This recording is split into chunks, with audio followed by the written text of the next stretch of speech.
থাকতে পারে আপনের মৃত্যু না হলে কেউ তা বিশ্বাস করত। গত বুধবার ঘরের দরজা ভেঙে আপনের লাশ উদ্ধার করে জাপান পুলিশ। কেন উড়ে যেতে হলো আপনকে? মুন্সিগঞ্জের ছেলে মোহাম্মদ আফরিজ বিন আপন ছিলেন জাপানের সাইতামা শহরের কান্তো ইন্ডাস্ট্রিয়াল কলেজের প্রাক্তন ছাত্র। গত বছরের ডিসেম্বর থেকে তিনি বিষণ্ণতায় ভুগছিলেন।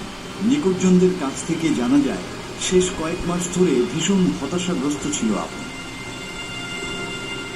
জাপানের ব্যস্ত শহরে এক ছোট্ট ভাড়া বাসার অন্ধকার ঘরে দিনের পর দিন একা কাটিয়েছেন আপন।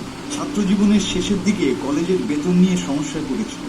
সবার জানা থাকলেও কেউ এগিয়ে আসে। একসময় বন্ধু বান্ধব কমিউনিটির সবার সাথে দূরত্ব তৈরি হয়ে যায়। প্রতিবার খোঁজ নেওয়ার মাঝে তৈরি হয় দীর্ঘ বিরতি।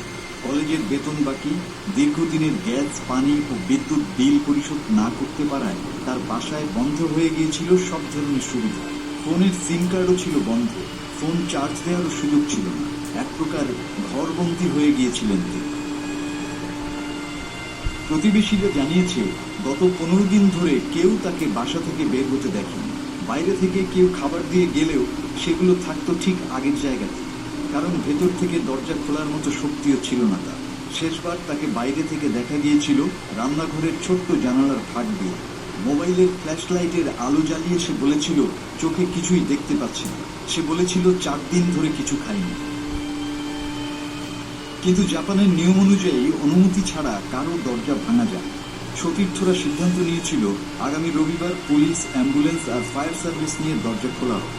কিন্তু আপন সে সময় আর দেয়নি। তার আগেই সব শেষ হয়ে গিয়েছিল। যখন বুধবার আবার খোঁজ নিতে যাওয়া হয়, দেখা যায় বাইরে রাখা খাবার এখনো এক জায়গায় পড়ে আছে, নড়েনি একটু। অনেক ডাকাডাকির পরেও মেলেনি কোনো সাড়া। পরে যখন পুলিশ দরজা তুলে তার নিথর দেহ উদ্ধার করল, তখন হয়তো তার ওজন ছিল মাত্র 10 কেজিরও কম। শরীরটা কাঠের মতো শক্ত হয়ে গিয়েছিল। একটি চোখ খোলা ছিল, আরেকটি আধ খোলা। মনে হচ্ছিল সেই চোখগুলো যেন যুগ যুগ ধরে খাবারের আশায় অপেক্ষা করেছিল। পুলিশের ময়নাতদন্তে জানা যায় তার মৃত্যু হয়েছে আরো 2 থেকে 3 দিন আগে, হয়তো সোমবার। তখন সে একা, নিঃসঙ্গ, সম্পূর্ণ অন্ধকার ঘরে পড়েছিল। গত বৃহস্পতিবার স্থানীয় হাতোয়ামা মসজিদে আপনের জানাজা অনুষ্ঠিত হয়। এই মৃত্যু কেবল একজনের নয়, এই মৃত্যু আমাদের সমাজের ব্যর্থতার প্রতিচ্ছবি। একটু সহযোগিতা, একটু সময় হয়তো বদলে দিতে পারত তার জীবন। এভাবে কোনো আপন যেন হারিয়ে না যায় ক্ষুধার কাছে, একাকিত্বের কাছে বা আমাদের অবহেলার কাছে। মাসুদ হাসান, বাংলা টিভি।